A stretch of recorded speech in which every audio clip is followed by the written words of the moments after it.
I want to take a look at what Leftist Mafia is up to because I want to see how they're dealing. Some people may even say coping with the Illuminati issue. I don't know if this one. Jay, they didn't invite her on. They didn't invite her on. Where is she? Come back. Oh no. Oh no. Oh no. Oh no. They're gonna have to change the intro too. Do they still have the saved file where they made that intro? Because like somebody's gonna have to edit that if she's not coming back. Oh, she hasn't been on for a while. Okay. Wrong. Wow. Someone in the comments said everyone is a mobster or whatever, and Olay is a demigod. Okay, and I'm like, I like that. Thank you, Olay. Well, I'm so happy to be here with you all. Olay is actually an accomplished human being, is she not? Not to say that the rest of us aren't accomplished in any way, but isn't she like a doctor or something? Isn't she like a lawyer or some shit like that? Yeah, she like passed the bar. That's crazy. She's like a real unironic lawyer. Would she help me escape the death penalty if I was in court? Would she do that for me? Or would she be like, fuck you? What do you think? No, probably not. Why? Why? The biggest news was that last week Lance debated Tim Pool, and the question I think I speak for everyone that we all have on our minds is, how bad did that room smell, Lance? Everyone's been asking me that. I can't talk shit about stuff that isn't real. It did not smell bad in that room. You're capping. No. No, I was. I also about a ton of other stuff. Yeah, the smell. There's no smell. I'm so okay. Shark, hog. They leave no residue where they are. He's lying. You think so? You think he's lying? It's a part of the NDA. Oh, true. Like I said, there's plenty more, but there's no smell. True. I was expecting BO and a little bit of ass, but that's pleasantly surprising. Yeah, I can't tell you. I can't tell you that I had kind of a weird, like, I don't know if it's an initiation or what, but at a certain point, they're like, Lance, are you ready? All right, go. And then you go up these like stairs. There's a hallway of all these like hand-drawn guests they ever have, and then you go up this hallway that's like dark with like blue lighting, and you hear electric guitar like, and then when you get up to the top of the stairs, I'm 100% serious. And when you get to the top of the stairs, Tim Pool's the one playing the electric guitar. I have a photo of it. I can send it to you, David. My experience was different. I think I just Lance came on. What the hell? That is ridiculous. They gave him a WWE entrance first, and as I was sitting there, Tim Pool just comes into the room, walks straight up to one of the guns on his wall, takes it off the wall, and starts cleaning it right in front of me. That's weird. Oh, like you're about to take his daughter out on a date? You want to take my daughter out on a date? You want to take my blonde-haired Daisy Duke and daughter out on a date? Show me your penis. I'm not joking either. Oh my God. Yeah, maybe it is a power move. It's very weird though. So I do want to hear just summarize your experience, like what it was like to be there. Obviously, we've all covered the debate, but like just in terms of your experience talking with Tim Pool, right, just being in that, I don't know, mansion, whatever the hell he has there. Like, what was that whole thing like? Well, it's like Binder said, the compound is wild. He's got a full-scale half pipe built underneath the ground. The fact that we started with the New York subway story to start with, I was doing everything in my power not to scream, because I was like, don't do it, Lance. Don't do that thing where you're over. I'm very emotional, right? So I didn't want to be like, I'm so emotionally invested in this. What the fuck? I'm like, just try and stay calm until you get to past this topic or something like that. I didn't think the first half was incredible on my part. I thought I did really good at the second half, the stuff I spent a lot of time researching, the trans debate, and then. When it was all over, I thought I got to go. I thought I was free. And then he's like, all right, no, you got to stay. We're doing the after hours. Release me. Deuce. And then it's like, I was like, oh God, here we go. And so, the after hours was way spicier. I mean, I'm posting it tomorrow on youtube.com/the-Serfs-TV. Oh, really? But like, yeah, there was like, by that point, I was. What did they do?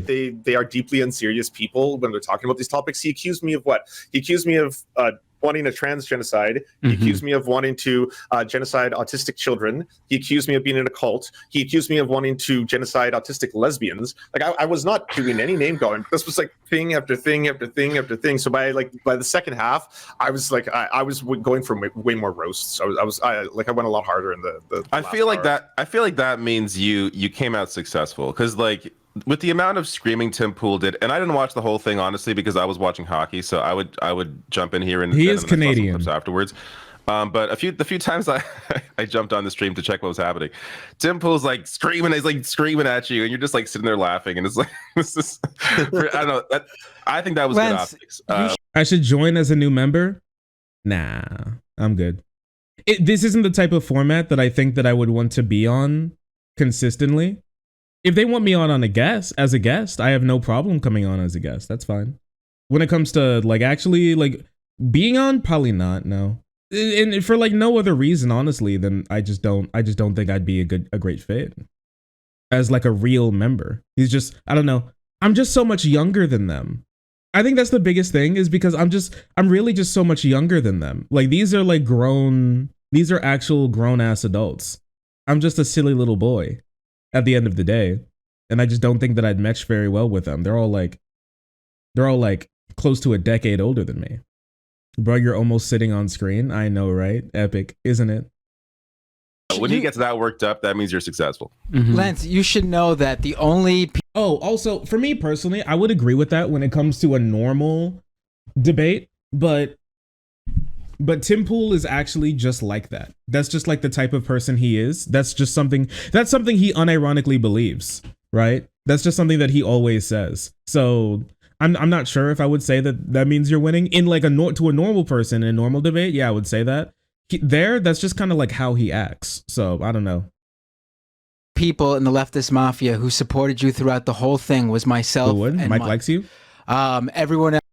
Yeah, I mean, like I've spoken to Matt. I know I'm on great terms with Lance and Mike. I haven't spoken to Dole. I haven't spoken to Olay. I've spoken to like 3 of the people on this panel before. So else decided they were more important great people. We are your true friends. And just remember that. Just remember I will that. have you know, Lance is my homie in real life, so I WhatsApped him immediately and alerted him. Even our guests. Even our guests in the Vanguard didn't stick around for the whole thing. So I want you to know that, Lance, that when it comes down to Vanguard didn't stick around? you know who's got your back. And it's me and Mike. Or die. That's right. I realized that I was screaming into the mic, and that would not be good for the audience. Did they kick Illuminati? I have no clue. Their viewing experience, and so it wouldn't have been TOS, right? I thought about it, and I was like, you know what? You know Brandon from Majority Report? I do not. I do not know who that is. Is he one of the behind the cams people? Fried. I'm suffering. I'm screaming. Let me just bow out and let the audience enjoy this with Bender. And I'll say this right now, David did connect his YouTube so his audience could watch along with us. Oh, epic. And they were just going wild for Tim Pool the whole time. Pool. That's all. Disgusting. Disgustingness. I'll be honest. There were some cruel thumbnails out there. That was look, here's what I want to say about the debate. I think that going into that environment where you're in their compound and it's like a 4-on-1 debate, it is very difficult to get a word in edgewise. It's very difficult to come out successful. But I think that you did as good as you could possibly do in that environment because it's intimidating. And you got in a couple of good one-liners in there too. The left-handedness chart was amazing. Me and Matt kind of had like the same analysis. At the beginning, it was a little bit rough, but towards the end, you absolutely crushed it. Thank you. Yeah, that's the one I cared about because that's the one I spent like days and days and days and days studying for, and I've got this book full, and I still fucked up in one major part. I've issued a correction for the video coming out tomorrow, but they wouldn't accept meta studies. The one meta study that I did use, the regret after gender affirming surgery, a systematic review and meta-analysis of prevalence, that one is incredibly important. Anyone can go look it up, and that one has the less than 1% regret rate globally. Like not every country, obviously, but like Canada, the Netherlands, Belgium, the UK, Italy, USA, Brazil, Sweden, et cetera, et cetera, et cetera. The one from Cornell is a literature review, so I should have specified that when I was talking about meta studies. But outside of that, almost everything else was like it was all ripped from the studies and the facts, and that's like it eventually derailed into him like getting like legitimate. It seemed like he was legitimately angry for that last little bit. He was getting pretty heated. It was pretty funny, I'm not gonna lie. With that being said, I will say this, all right? For if you're ever in any of these types of conversations or talks or whatever, right? If you're ever in any of these types of situations, here's how you use meta studies in these types of situations. The meta study is not your like go-to thing, okay? I know it feels like one of those just like slam dunk things, but don't use a meta study as just like your crowning feature, right? Of your argument that you're making. Take actual studies that have been peer reviewed, that have had, history, that have been linked and everything, that have been cited and all of those types of things. And then make those the crowning pieces of your argument and then tie them together with rhetoric. And then how you use the meta study is sort of like the draping on top. It's kind of just like at the end, just like what drives it home, the last bit of the information. But if you remove the meta studies from your argument, it shouldn't be like all of the legs of your argument should still be there, perfectly fine and sound. The meta study is something that just like amplifies everything else to show how it's not just these simple studies, it's all of them, and they all point to these very specific things, and then possibly even use the meta study to simply say that there have been no studies to find that there is a negative outcome to any of this, that there's just like a straight up mostly negative or even plurality negative outcome to these procedures and this type of care. That's what we found, right? Instead of just being like, oh, look, like I have the meta study and they'll say this, they'll say that, right? It's just like we can learn something from these conversations, and I think that's one thing that we could learn.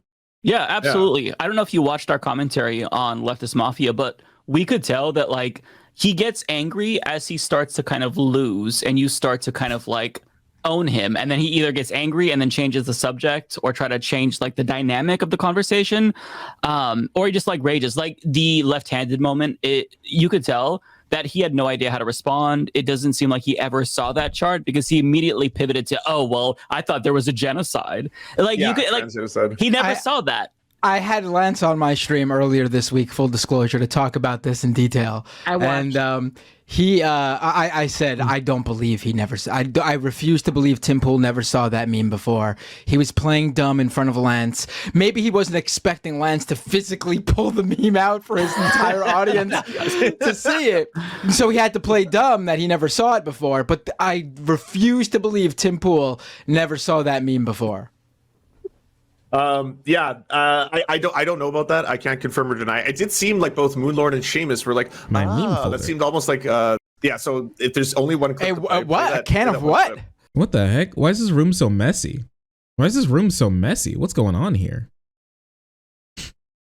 And one of these, not my mentions, my For You algorithm, and one of these things, the Pool House, was a does he like still have a girlfriend, or did his girlfriend break up with him? Does anyone know? Growth and personal growth, like Twitter physical user. Meme folder. But that does sound like it'd go kind of hard. Showed up in my feed was how to win an argument without having solid reasoning and proof.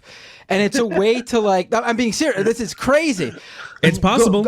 It's very possible, actually. These tips, and tell me Tim Pool does not deploy each and every one of them. Are you ready? Stage 1, trigger your interlocutor. If you're short on logical arguments, the safest way to still be right is by making the person in front of you sound wrong. In order to do that, you have to drag the conversation towards emotions and completely disregard any sort of logic. A few ways to do this is by responding to logical arguments by suggesting that your interlocutor lacks empathy by being too rational, emotional appeal. He did that to you. Or even directly criticizing the person in front instead of discussing their ideas. Stage 2, forcing the monologue through question bombing.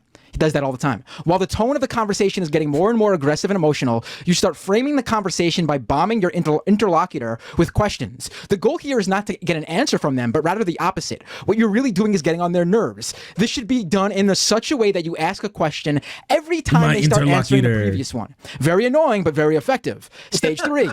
Letting your interlocutor speak. Here you want them to talk as long as possible. You have already been preparing them for this moment by disturbing them all along. They should feel relief as you completely shut up and start looking at them in the eye with interest and insistence. Intense eye contact to convey that you're not only listening, but doing so willingly and with good faith. But your disturbing act is not done yet. As they start speaking, you should have a very expressive face and react with negative facial expressions to the point the person is making.